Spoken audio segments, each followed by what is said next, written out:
Hello students, healthy good noon to all of you. कैसे हैं आप लोग? चलिए, आशा है कि बढ़िया होंगे। और आज हम लोग सीजीएल का 29th यानी 29 नंबर सेट हम लोग बना रहे हैं। एग्ज़ाम चल रहा है सीजीएल का, जिसमें कि आप सभी अच्छा स्कोर कर रहे हैं जैसा हमको अभी तक खबर मिला। यदि आप लोगों में से भी जो लोग अभी एग्ज़ाम दे चुके हैं, यदि कोई, तो हमको फीडबैक दीजिए कि कैसा एग्ज़ाम जा रहा है। जो पैटर्न मैं डिस्कशन करा रहा हूँ उस पैटर्न पर क्वेश्चंस किस हद तक पूछे जा रहे हैं, उसको सर्टिफाई कीजिए, ज़रूर फीडबैक दीजिए। चलिए, सभी लोग जुड़ जाइए, जितना जल्दी हो सके सभी लोग जुड़ जाइए ताकि हम सीजीएल के सेट में आगे बढ़ें। आज हम आप लोगों का बीच में कमेंट्स आदि नहीं पढ़ेंगे। आज हम बीच में आप लोगों का कमेंट्स नहीं पढ़ेंगे। हम डायरेक्ट क्वेश्चन का बात करेंगे, किसी का आज नाम भी नहीं लेंगे। आज ठान लिए हैं कि बिल्कुल आप लोगों का सीजीएल का आज सेट चलेगा। सीजीएल का डायरेक्ट सेट चलेगा बिना कुछ एक्स्ट्रा बात छेड़े। इसलिए आप लोगों से सीधे सीधे हम कहेंगे कि आप लोग टू द पॉइंट बिल्कुल सीजीएल के सेट पर रहेंगे। हम कोई एक्स्ट्रा बात छेड़ने आज नहीं जा रहे हैं, किसी का नाम पढ़ने नहीं जा रहे हैं, लेकिन हाँ, क्वेश्चन से दो चार जरूर होने जा रहे हैं। चलिए, मिलते हैं सीजीएल के 29 सेट पर। यानी हम लोग सीजीएल का 28 सेट हंसते हंसते पार कर चुके, 29वें पर बढ़ते हैं। चलिए, क्वेश्चन की दुनिया में मैं बोला हूं आज किसी का, बस अटेंडेंस देख रहा हूं, सभी लोग उपस्थित हैं। धीरे धीरे और ऐड हो रहे हैं। आप लोग शुरू में ही शेयर कर दीजिए, लाइक कर दीजिए, कमेंट्स कर दीजिए। मैं बीच में नहीं रोकूंगा, नहीं टोकूंगा। आज केवल क्वेश्चन बात करूंगा, किसी व्यक्ति का बात नहीं करूंगा। चलते हैं क्वेश्चन पर।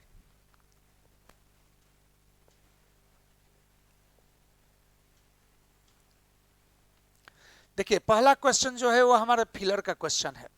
कह रहा है कि फिलर का क्वेश्चन है, यहां बता रहा है कि साइंटिस्ट हैव डिस्कवर्ड, वैज्ञानिकों ने ये खोज किया, द एविडेंस, कह रहा है कि वैज्ञानिकों ने ये एविडेंस खोज किया किस चीज का, of abundant water bearing minerals on the of an asteroid Bennu. देखिए, एस्ट्राइड होता है क्षुद्र ग्रह, छोटा ग्रह को, क्षुद्र ग्रह को एस्ट्राइड बोला जाता है। और ये कह रहा है क्या कि साइंटिस्ट ने खोज किया है कि कुछ मिनरल्स के साथ कुछ वाटर, पर्याप्त रूप से जल का खोज किया है एक क्षुद्र ग्रह पर, जिसका नाम क्या है, बेनू। अब थोड़ा सा विचार कीजिएगा कि अर्थ मतलब तो धरती, सरफेस मतलब क्या हो गया, तो सतह, सॉइल का अर्थ क्या है, तो मिट्टी, और ग्राउंड मतलब तल। अब जरा सा सोचा जाए कि वैज्ञानिकों ने खोज किया है, किस चीज का, प्रमाण दिया है कि एविडेंस ऑफ एबंडेंट वाटर, पर्याप्त रूप में पानी है, पानी बियरिंग में मिनरल्स, यानी पानी लिक्विड फॉर्म में मिनरल्स हैं, ऑन द सरफेस ऑफ होना चाहिए ऑफ एन एस्ट्राइड बेनू, जो बेनू एस्ट्राइड है उसके सतह पर निश्चित रूप से मिनरल है, वहां पानी है, यानी इसका खोज क्या है, तो सरफेस का प्रयोग होना चाहिए। नेक्स्ट क्वेश्चन का बात करते हैं।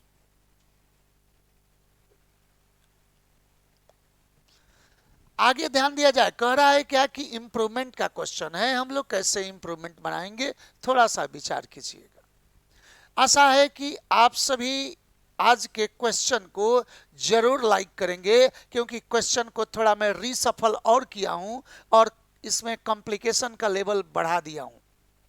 ध्यान दिया जाए, कह रहा है कि the committee occupied itself with no other important question only this. The committee occupied itself, committee अपने आप को इंगेज की किसमें, तो no, with no other important question चलेगा। नो अदर का प्रयोग हो सकता है कि किसी अन्य क्वेश्चन के साथ नहीं, बल्कि, तो ध्यान रखा जाए कि नो अदर यदि प्रयोग किया जाए कहीं भी, तो उसके साथ दो आपके पास फॉर्मूला है। या तो आप देन का स्वरूप ऐड कीजिए कि I will help no other than Mohan, no other than India can overcome this situation, कोई देश जो है भारत को छोड़कर इस स्थिति पर काबू नहीं कर सकता। तो ऐसी स्थिति में नो अदर में देन आता है, और नहीं तो एक ऑप्शन आपके पास और है कि नो अदर के साथ बट का भी प्रयोग करते, नथिंग एल्स के साथ भी बट का प्रयोग किया जाता, नथिंग एल्स के साथ, नो अदर के साथ भी आप बट का प्रयोग कर सकते। तो अब बताया जाए कि देन का कहीं ऑप्शन है तो यहां नो अदर का प्रयोग किया गया है कि with no other important question only this, ये तो कहीं सेंस नहीं है। बट के बाद अगर कहता कि ओनली दिस तो चलता, कोई दिक्कत नहीं है, लेकिन बट के साथ फिर ओनली की भी जरूरत नहीं पड़ती। तो ध्यान रखा जाए कि ये कह रहा है ऑप्शन कि no other important question but this, ये चलेगा आंसर। यहां नो इंप्रूवमेंट का तो बात नहीं है क्योंकि इंप्रूवमेंट है, कह रहा है कि with one other important question इधर दिस, ये बनावट ही कहीं सही नहीं। With no other important question है, लेकिन नो अदर लग गया तो फिर अदर की क्या जरूरत है, ये भी नहीं। एकमात्र ऑप्शन आपके पास मिला है, ऑप्शन नंबर ए बिल्कुल सही जवाब आ रहा है। बहुत लोगों का सही जवाब है, आज नाम नहीं पढ़ूंगा बशर्ते काम देख रहा हूं, कुछ लोगों का गलत आ रहा है, फिर भी ठीक है, थोड़ा सा देखिए, आप लोग डिलीट ना करें। चलिए आगे बढ़ता हूं, क्वेश्चन का बात करते हैं। जो सही एक बार में आप बनाए उस पर अडिग रहिए, चाहे गलत हो या सही हो।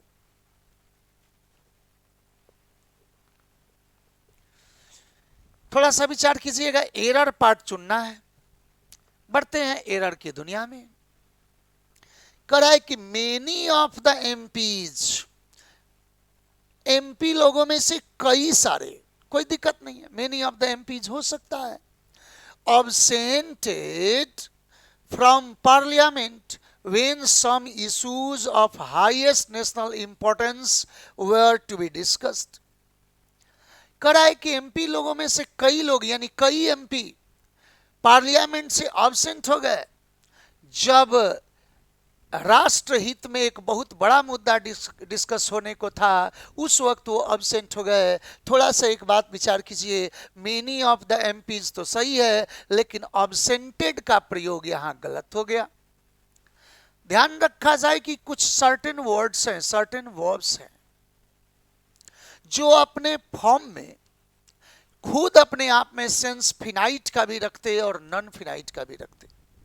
तो यदि कहीं अपने इस बात सॉरी फिनाइट्स नहीं, ट्रांजिटिव का भी रखते और इनट्रांजिटिव का भी रखते। तो जब ये ट्रांजिटिव हो जाए तब तो अपने तुरंत बाद ऑब्जेक्ट ले लें, लेकिन यदि ये इनट्रांजिटिव सेंस में मौजूद रहें तो इनके बाद रिफ्लेक्सिव का यूज होना आवश्यक हो जाता। उसी में वर्ड है present, absent, disguise, enjoy, sacrifice, introduce. या तो डायरेक्ट इनके बाद ऑब्जेक्ट यूज कीजिए, कोई दिक्कत नहीं, लेकिन यदि डायरेक्ट इनके बाद ऑब्जेक्ट न हो, इसका मतलब कि ये इनट्रांजिटिव सेंस से यूज किए गए हों, तो इनके बाद रिफ्लेक्सिव का आना अति आवश्यक हो जाता। अब इसी आधार पर होगा कि यहाँ एब्सेंटेड के बाद themselves का प्रयोग होना चाहिए, वे अनुपस्थित रहे तो absented themselves from the parliament and from parliament, answer number A होना चाहिए। आशा करते हैं जवाब आपका सही होगा। चलिए नेक्स्ट क्वेश्चन पर आगे बढ़ते हैं।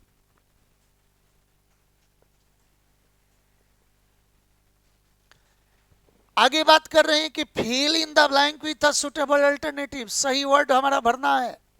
इवेंट का मतलब क्या हो गया, तो पहले वर्ड देख लीजिए, घटना।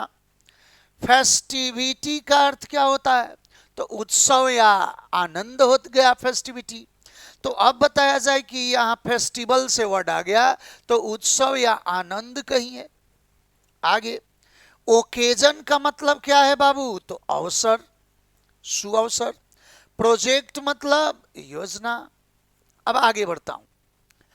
एक कलरफुल साइक्लोथन, देखिए मैराथन आप लोग देखते होंगे दौड़ होता है, लेकिन जब साइकिल रेस का मैराथन हो गए तो उसे क्या कहिएगा, साइक्लोथन बोला जाता है।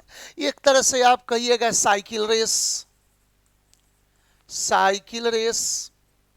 एक कलरफुल साइक्लोथन वाज ऑर्गेनाइज्ड, एक रंग कार्यक्रम ऑर्गेनाइज किया गया साइकिल रेस का, on the of world sparrow day, world sparrow day के अवसर पर एक साइकिल मैराथन का यूज किया गया to mark the progress of making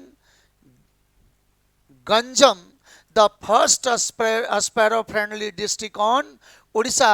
कह रहा है कि गंजम को पहला स्पैरो फ्रेंडली डिस्ट्रिक्ट उड़ीसा का शो करने के लिए, दर्शाने के लिए, उसे चिन्हित करने के लिए आयोजन किया गया वर्ल्ड स्पैरो डे के अवसर पर। तो जब किसी चीज के अवसर पर कोई कार्य होगा तो निश्चित रूप से आपको क्या यूज करना पड़ेगा? ओकेजन यूज करना पड़ेगा। आंसर मिल गया होगा, ऑप्शन नंबर सी। आशा करते हैं जवाब सही होगा।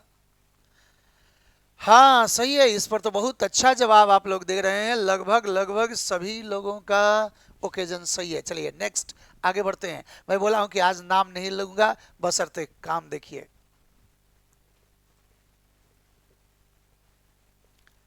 थोड़ा सा विचार कीजिए, इंप्रूवमेंट पार्ट है। इंप्रूवमेंट पार्ट में देख रहे हैं the driver dive in the pool from a great height. Driver जो था वो पूल में गोता लगा दिया, बहुत ऊंचाई से गोता लगा दिया।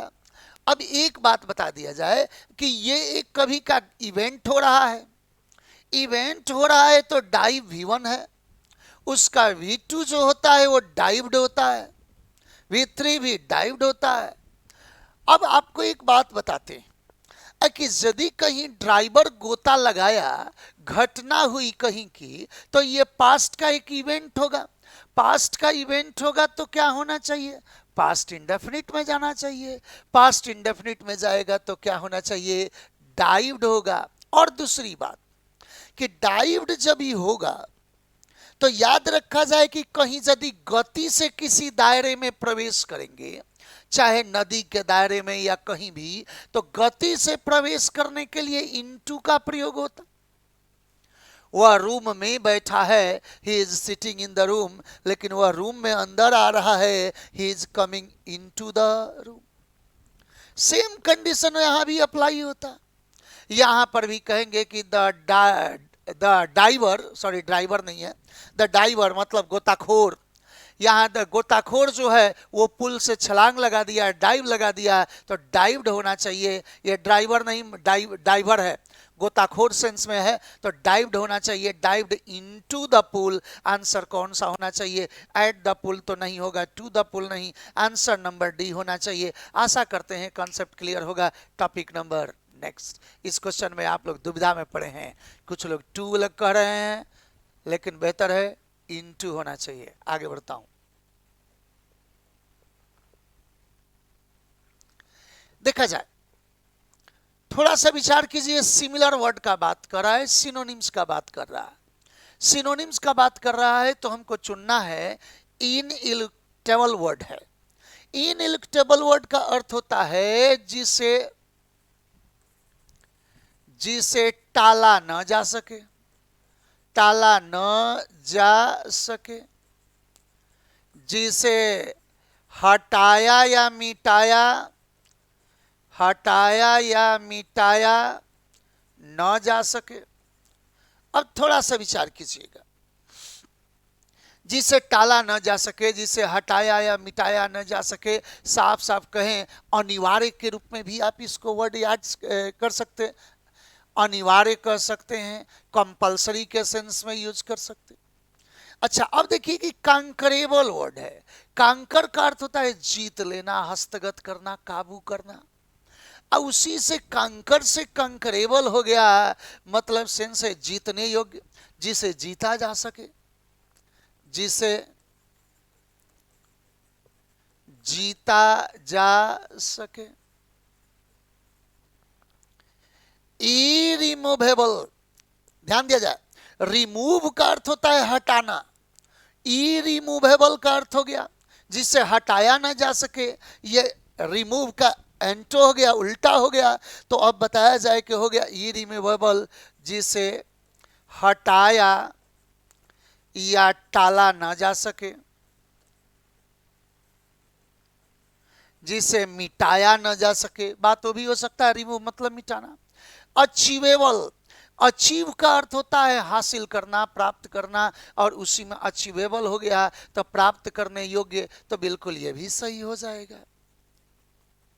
प्राप्त करने योग्य, हासिल करने योग्य, हासिल करने योग्य को अचीवेबल कर दिए। सरमाउंटेबल, देखिए सरमाउंट का भी अर्थ होता है विजय पाना, काबू करना, पर बढ़त लेना। तो याद रखा जाए कि सरमाउंटेबल जिसे जीता जा सके, जिस पर विजय पाया जा सके, तो यह भी हो सकता है आसानी से जिसे जीता जा सके, जिसे जीता जा सके, जिस पर बढ़त हासिल किया जा सके। अब बताया जाए कि आंसर क्या होना चाहिए, तो नो डाउट आपका आंसर यहाँ सिनोनिम्स के रूप में इनएलिक्टेबल, जिसे टाला ना जा सके, जिसे मिटाया ना जा सके, उसी का फॉर्म यहाँ आया इरिमूवेबल, जिसे हटाया ना जा सके। आशा करते हैं आपका जवाब सही होगा। चलिए नेक्स्ट क्वेश्चन पर बात करते हैं। आंसर आपका सबका ठीक आ रहा है, सही है, आप लोग सही जवाब दे रहे हैं। नेक्स्ट क्वेश्चन का बात करते हैं, लेकिन मैं बोला हूं आज आप किसी का नाम नहीं लूंगा, आज केवल काम पर बात करूंगा, नाम नहीं, क्वेश्चन का बात करते हैं।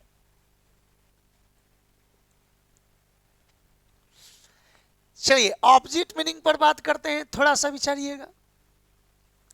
ऑब्जेक्ट का बात कर रहे हैं, थोड़ा सा विचारिए, बहुत शानदार क्वेश्चन है। टीडियस, टीडियस का अर्थ होता है उबाऊ, थकाऊ, थकाने वाला, थकाने वाला। साफ साफ कहिए बोरिंग के सेंस में आप टीडियस का प्रयोग करते हैं। एम्बिग्यूटी का अर्थ क्या है बाबू?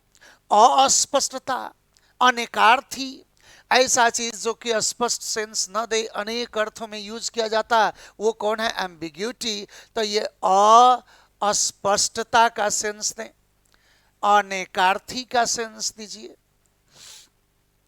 इंटरेस्टिंग का सेंस क्या है बाबू? तो रोचक हो सकता है,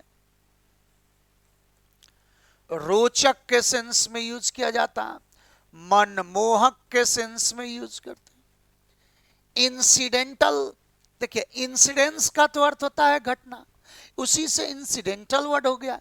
किसी घटना का छोटा भाग अगर कहें या सर्ग कहें तो उसको क्या कहेंगे? सर्ग या भाग, सर्ग या भाग, इंसिडेंटल। या कोई चीज यदि अचानक हो जाए तो उससे भी एक्सीडेंटल या इंसिडेंटल बोल सकते हैं, कोई दिक्कत नहीं है। आगे डिवोशनल का अर्थ क्या होता है? तो समर्पण का सेंस में यूज किया जाता है, समर्पित या हाँ समर्पित कहें, डिवोशन जानते होंगे। आंसर क्या होना चाहिए? तो उबाऊ थकाऊ का एंटोनिम करोगे तो इंटरेस्टिंग होगा। आंसर नंबर बी हुआ। आशा करते हैं जवाब सही होगा। नेक्स्ट क्वेश्चन पर बात करते हैं, टॉपिक नंबर नेक्स्ट।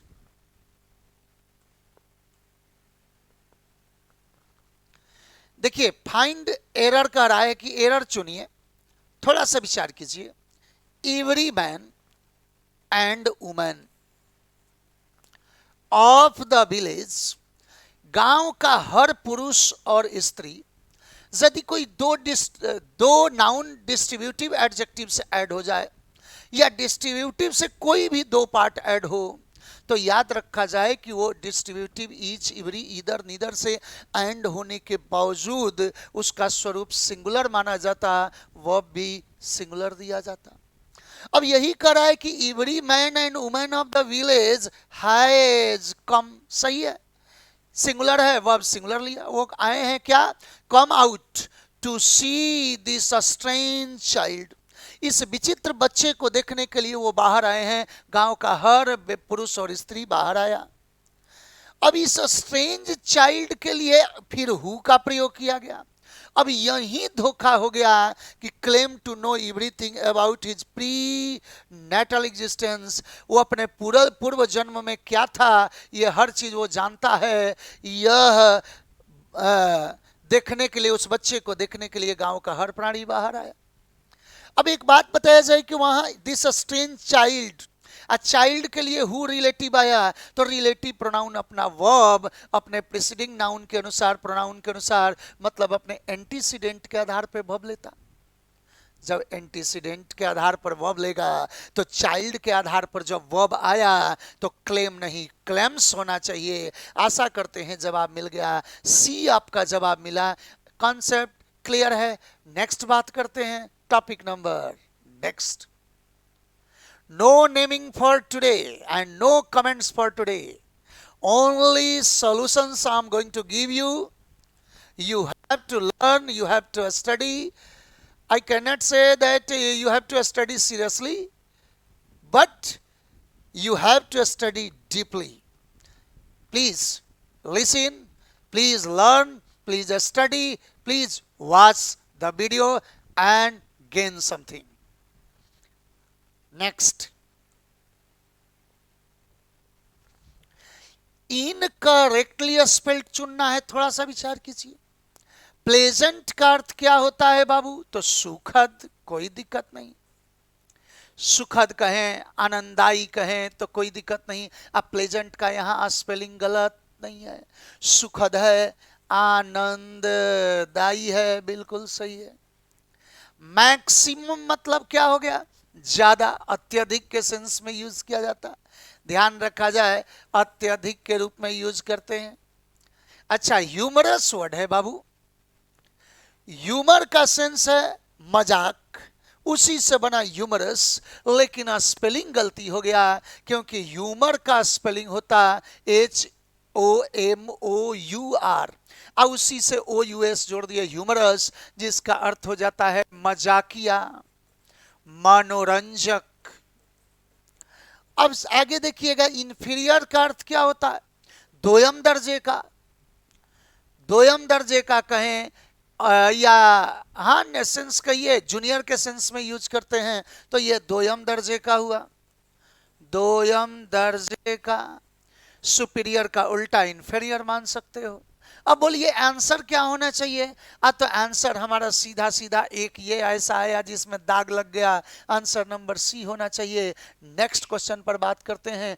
थोड़ा सा सेशन को शेयर कर दीजिए, आप सभी लोग लाइक कर दीजिए, कमेंट्स कीजिए। बीच में आ गए हैं, मैं सब कुछ भूल सकता हूँ, यह कहना नहीं भूल सकता हूँ, इसलिए एक बार फिर से बोल रहा हूँ, शेयर कीजिए, लाइक कीजिए, कमेंट्स कीजिए।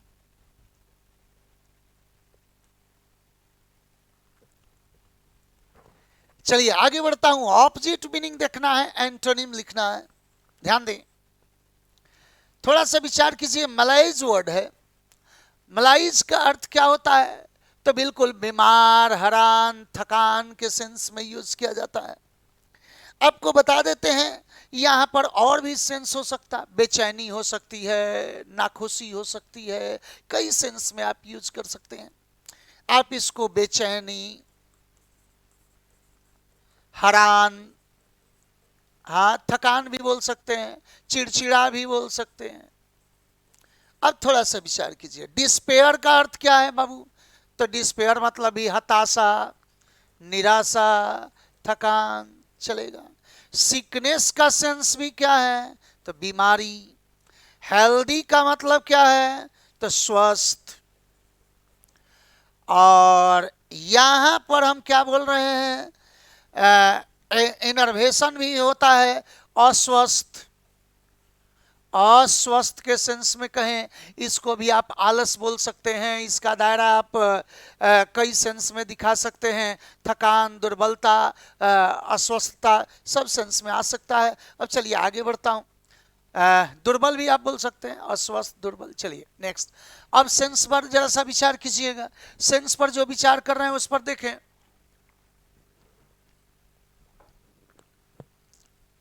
मलाइज का यहां एंटोनिम एग्जैक्ट चुनना है, तो डिस्पेयर तो सिनोनिम्स हो जाएगा, सिकनेस भी सिनोनिम्स हो जाएगा, हेल्दी ही एक एंटोनिम्स हो सकता है, ये भी क्या हो गया? सिनोनिम्स हो गया। आंसर नंबर सी होगा। आशा करते हैं कॉन्सेप्ट सही होगा। नेक्स्ट टॉपिक पर बात करते हैं।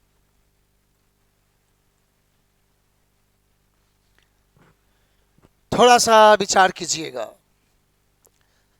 आइटम फ्रेज का क्वेश्चन है, हमें आइटम फ्रेज बनाना है।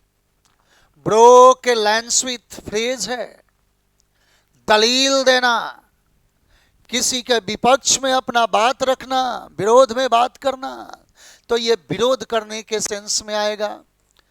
विरोध करना, उल्टा दलील देना। अब बोला जाए कि आंसर क्या होगा? टू अपीयर सडनली, अचानक प्रकट हो जाना, ऐसा तो सेंस नहीं है। टू आर्ग्यू अगेंस्ट, ये हो सकता है किसी के विरोध में तर्क करना, आर्ग्यूमेंट जानते होंगे, वही आर्ग्यू, दलील देना, बहस करना, तो किसी के विरोध में दलील देना ये हो सकता है। टू बर्स्ट आउट, फूट पड़ना, फट पड़ना नहीं। टू ब्रेक प्रॉमिस नहीं। आंसर नंबर बी होना चाहिए। आशा करते हैं कॉन्सेप्ट क्लियर होगा। चलिए नेक्स्ट पॉइंट पर बात करते हैं।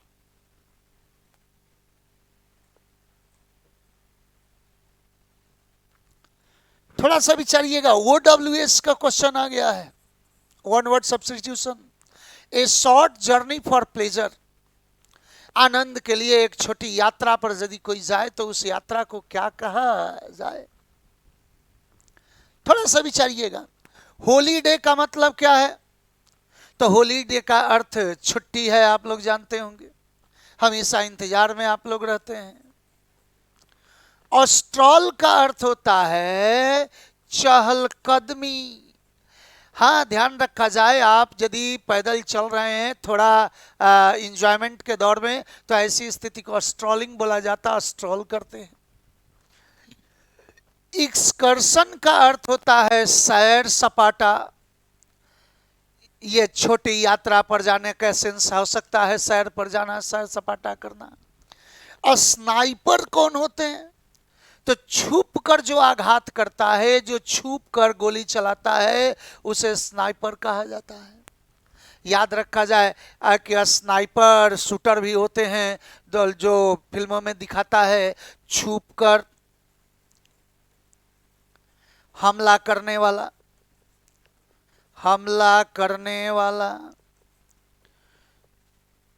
छुप कर गोली चलाने वाला। अब बताया जाए कि आंसर क्या होना चाहिए बाबू? निश्चित रूप से सी, एक्सकर्शन होना चाहिए। नेक्स्ट क्वेश्चन पर बात करते हैं, topic number next.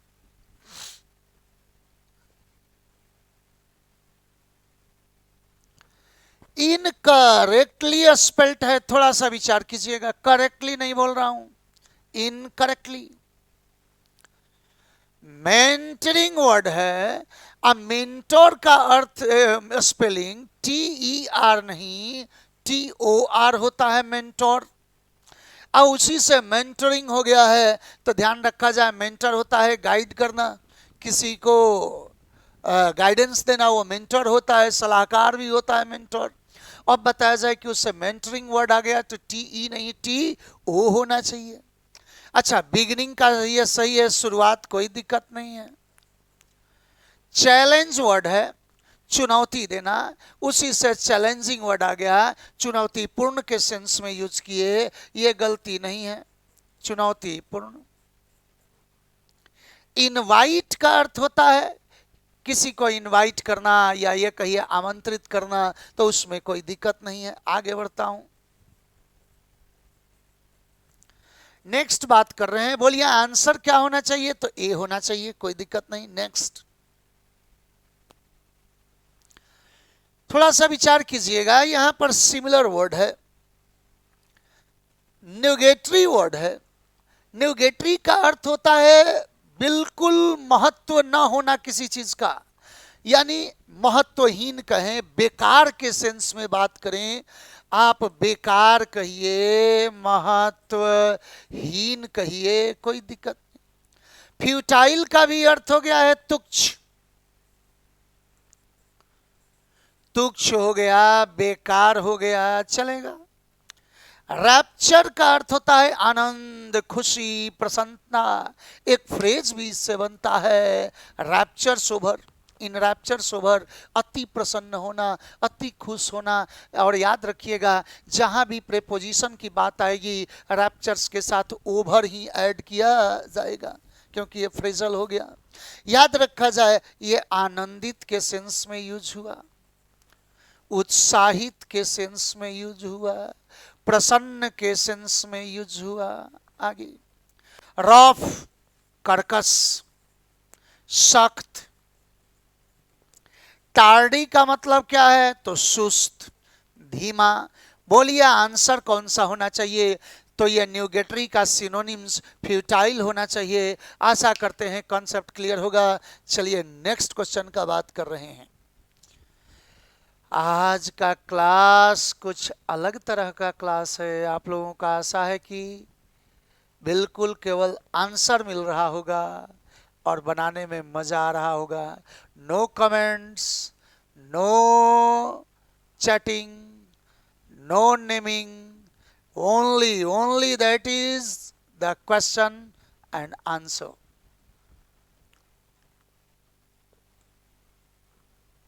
Next, OWS का फिर पॉइंट आ गया है, थोड़ा सा विचार कीजिए। Tale that brings bad reputation to somebody. वैसी कहानी, वैसी चर्चा जो किसी को बदनाम करती हो, तो बदनाम करने वाली कहानी को क्या कहते? थोड़ा सा विचार कीजिए। पैंथियन वर्ड है। पैंथियन का अर्थ होता है हस्तियों का समूह, जाने माने प्रसिद्ध लोगों का जमावड़ा जहां होता है उसे पैंथियन कहा जाता। प्रसिद्ध लोगों का जमावड़ा, प्रसिद्ध लोगों का समूह। ऐसे आपको कहते हैं कि सर्वदेव पूजन जो होता है उसे पैंथियन भी कहा जाता है। यानी सभी देवताओं का एक साथ पूजन हो तो वो भी कौन है? पैंथियन कहते हैं, सर्वदेव पूजन। अब आगे बात करते हैं, फेलानी क्या है? देखिए, फेलन का अर्थ होता है अपराधी, घोर अपराधी को फेलन कहते हैं, कुख्यात अपराधी को। उसी से फेलानी हो गया। यानी याद रखा जाए कि जघन्य अपराध को क्या कहेंगे? फेलानी। चलते हैं आगे, जघन्य अपराध। स्कैंडल, ध्यान रखा जाए यही स्कैंडल है। मतलब यह है कि कोई ऐसी घटना, ऐसी कहानी जो किसी का बैड रेपुटेशन बताती हो, उसे हम स्कैंडल कहेंगे। यानी कलंकित करने वाली कहानी या गाथा, कलंकित करने वाली बात। पोर्टिको क्या है बाबू? तो देखिए, यह दरवाजा होता है, प्रवेश द्वार होता है, आंगन होता है, उसे पोर्टिको कहते हैं। आप लोग होटल आदि में देखते होंगे, आपके घर मकान में भी पोर्टिको होता होगा, तो उसे प्रवेश द्वार या आंगन बोल सकते हैं। प्रवेश द्वार या आंगन। बोलिए आंसर क्या होना चाहिए? नो डाउट आपका आंसर यहाँ स्कैंडल होना चाहिए, दूसरा कोई ऑप्शन नहीं। Answer c. बहुत लोगों का जवाब सी आ रहा है, बिल्कुल सही है, बहुत अच्छा। लिख के मिटा भी रहे हैं आंसर। चलिए आपकी मर्जी, आगे बढ़ते।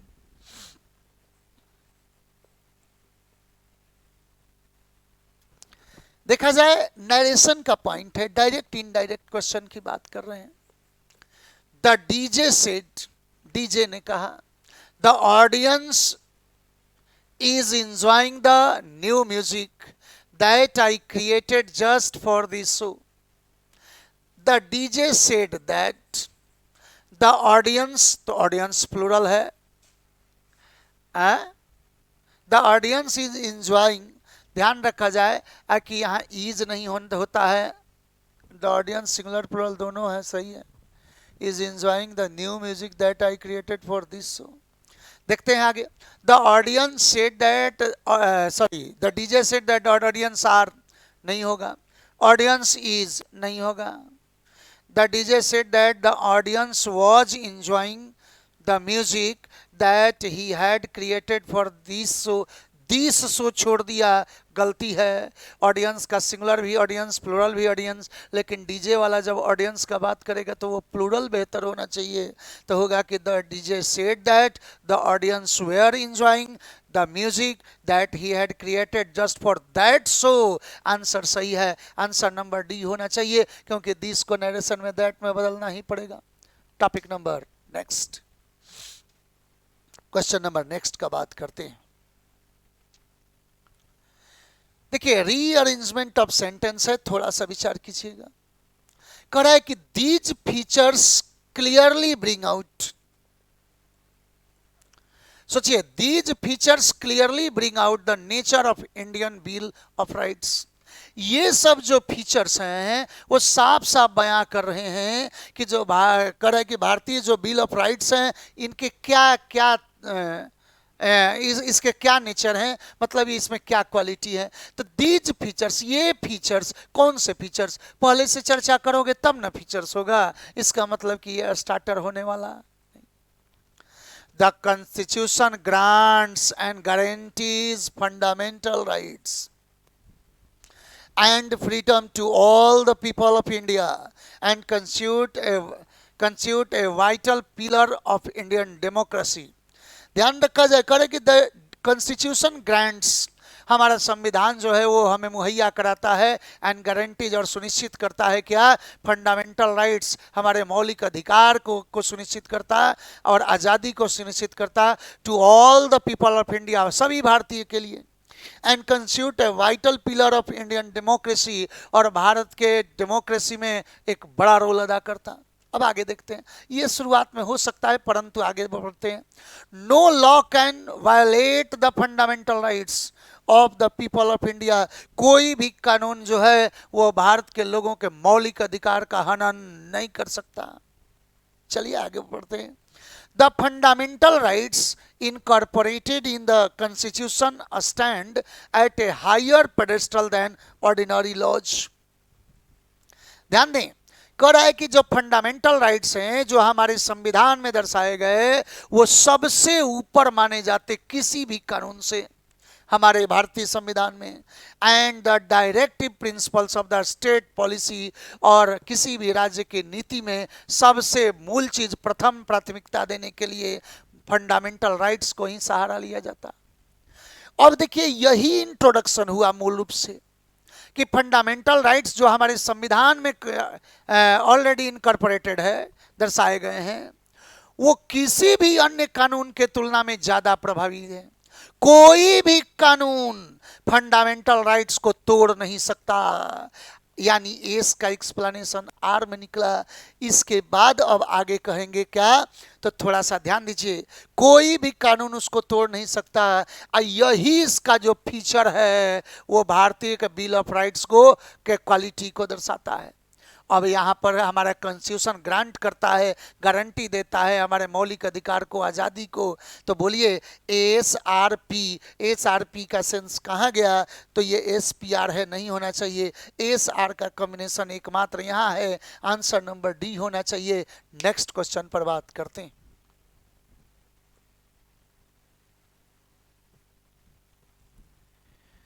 एक्टिव पैसिव का क्वेश्चन है, थोड़ा सा विचार कीजिएगा। एक्टिव से पैसिव, एक्टिव पैसिव का क्वेश्चन है।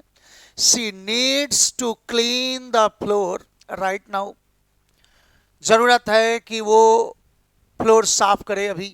अब एक बात बताइएगा, यदि कहीं इंफिनिटिव का पैसिव बनाना हो, यदि कहीं फिनाइट और नॉन फिनाइट दोनों फॉर्म में आ जाए, इन्फिनिटिव भी दिया रहे, तो हम देखेंगे कि कैसा सेंस है। मतलब यह है कि हमको यहाँ इन्फिनिटिव को ही प्रायोरिटी देनी होगी बनाने में। तो यहाँ पर हम क्या करेंगे कि she needs to clean the window, sorry clean the floor, तो द फ्लोर को हम यहाँ सब्जेक्ट बनाएं। इसके बाद नीड्स हो जाएगा to be cleaned, to be clean, needs to be cleaned. अब आंसर देखिए, नीड्स टू बी क्लीन्ड बिल्कुल सही है। यहाँ क्या है, तो नीड्स टू बी डन, तो डन कैसे हो गया, यहाँ पर भी नहीं होने जा रहा है, इज नीडिंग नहीं। एकमात्र ऑप्शन आपका कौन सा होना चाहिए, ए होना चाहिए। आशा करते हैं जवाब सही होगा। चलिए बढ़िया है, सभी लोग बढ़िया जवाब दे रहे हैं। हाँ चलिए, आप पहुंच रहे हैं हम क्वेश्चन नंबर 19 पर, थोड़ा सा विचार करेंगे।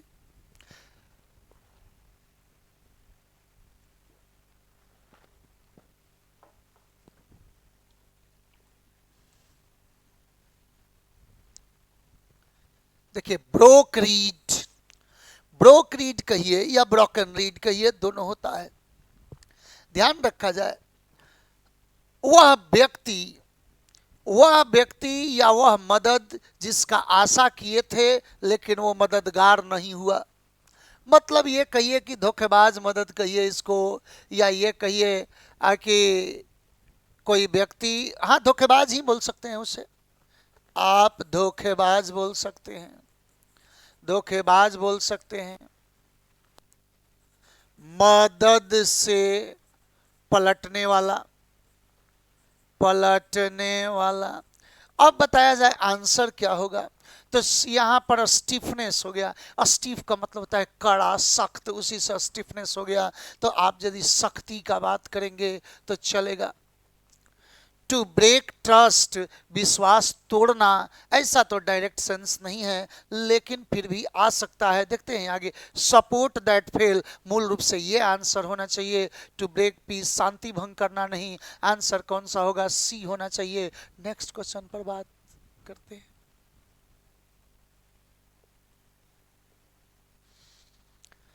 देखिए फिर रीअरेंजमेंट आ गया है, थोड़ा सा विचार कीजिएगा। कह रहा है कि the leaders I admire most are the ones, वे नेता जिनका मैं खूब तारीफ करता हूं वो वे हैं who give selflessly for themselves, who give selflessly for themselves and make personal development a priority। ध्यान रखा जाए, करा है क्या कि वे नेता जिनका मैं बिल्कुल तारीफ करता हूं वो ऐसे हैं जो बिल्कुल स्वार्थ को तवज्जो नहीं देते, स्वार्थ को तवज्जो नहीं देते अपने लिए, और अपना भी वो सुधार का प्रायोरिटी रखते हैं। देखिए वो उन नेताओं के बारे में इंट्रोड्यूस कर रहा है कि मैं उन नेताओं को पसंद करता हूं, तारीफ करता हूं, जो कि स्वार्थ नहीं रखते और अपना भी वो निखार लाते, प्रायोरिटी देते डेवलपमेंट का। देखिए both are important and one without the other does not work. दोनों आवश्यक है। कौन सा आवश्यक है अब आगे देखते हैं। कह रहा है क्या कि one without the other does not work, और ये दोनों में से कोई एक दूसरे के बिना काम नहीं कर सकता। As I have observed some of the great leaders, जैसा कि मैंने कुछ नेताओं को ऑब्जर्व किया है, I find they all have some things in common. मैंने देखा, मैंने पाया कि उन सभी नेताओं में कोई ना कोई चीज, कुछ ना कुछ चीज कॉमन था। अब थोड़ा सा देखिए। Great leaders balance personal development and organisational development. देखिए यही इसी के लिए बहुत यूज किया है। जो ग्रेट लीडर्स हैं वो अपने पर्सनल डेवलपमेंट और ऑर्गेनाइजेशनल डेवलपमेंट के बीच में संतुलन कायम करते हैं, यानी अपने भी व्यक्तित्व का विकास करते हैं और जिस पार्टी या संस्था के लिए रहते हैं उसका भी उत्थान करते हैं। I cannot give of myself as a leader if I do not first take care of myself। मैं कभी भी अपने आप को लीडर नहीं समझ सकता जब तक कि मैं अपना खुद का ख्याल न रख सकूं। थोड़ा सा विचारिए। साफ साफ कह रहा है क्या कि मैं उन नेताओं को तारीफ करता हूं, पी से स्टार्टर ले लीजिए। उन नेताओं का मैं तारीफ करता हूं जो कि निस्वार्थ भावना से अपना काम करते हैं और अपना भी डेवलपमेंट का, अपने उत्थान का भी, अपने क्वालिटी में निखार का भी वो प्रायोरिटी देते। फिर कह रहा है क्या कि मैं कभी भी अपने आप को नेता नहीं मान सकता जब तक कि मैं अपना ख्याल खुद न रखूं। अब कह रहा है क्या, थोड़ा सा विचार कीजिए कि यहां पर देखिएगा एक गेम आ गया, पर्सनल डेवलपमेंट और ऑर्गेनाइजेशनल डेवलपमेंट, दोनों के लिए आ गया है बोथ, यानी आर क्यू का भी कॉम्बिनेशन आ गया। एक कॉम्बिनेशन पी और एस का मिला और एक कॉम्बिनेशन आर और क्यू का मिला, बना दीजिए निकल जाएगा। तो पी और एस का कॉम्बिनेशन में हमारा एक यहाँ पर पॉइंट मिल रहा है और इसके बाद पी एस बस एक है, ये है। आर क्यू का भी कॉम्बिनेशन ढूंढ रहे हो तो एक यहाँ मिल रहा था लेकिन पी का स्टार्टर नहीं है, इसलिए आंसर कौन बनेगा, सी होना चाहिए। जवाब मिल गया है। Topic number next.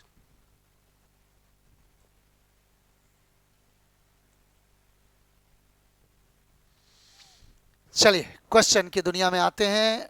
Cloze test का प्रेजेंट पेश करना, प्रेजेंटिंग, प्रेजेंट्स, प्रेजेंटेशन सही है। एम्बिशन मतलब महत्वाकांक्षा, लक्ष्य, एम्बिशियस। चलिए आगे बढ़ते हैं।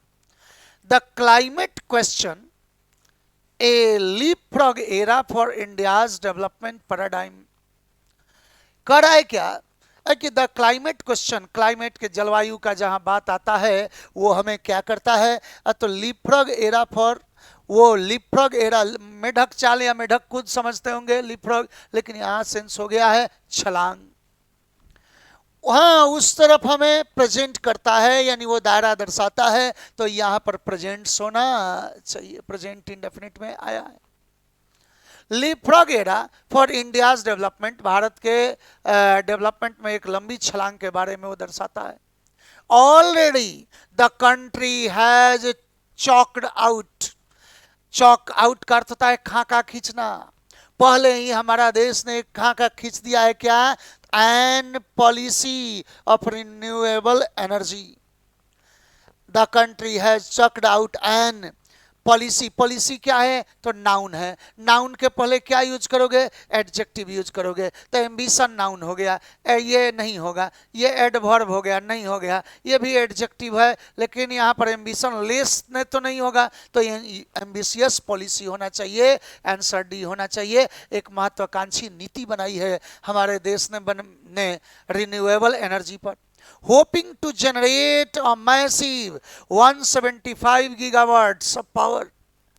और यह कयास लगाया गया है कि करीबन 175 गीगावाट बिजली का उत्पादन हो सके। और gigawatts of power green sources by 2022 तक ग्रीन सोर्सेस से तो फ्रॉम होना चाहिए, यानी कह रहा है कि ग्रीन सोर्सेस से हम इतना एनर्जी उत्पन्न कर सकें, ये लक्ष्य है।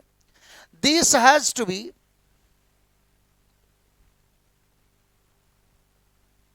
रिजोल्यूट, अटल, रिजोल्यूशन, शपथ। चलिए आगे बढ़ता हूं।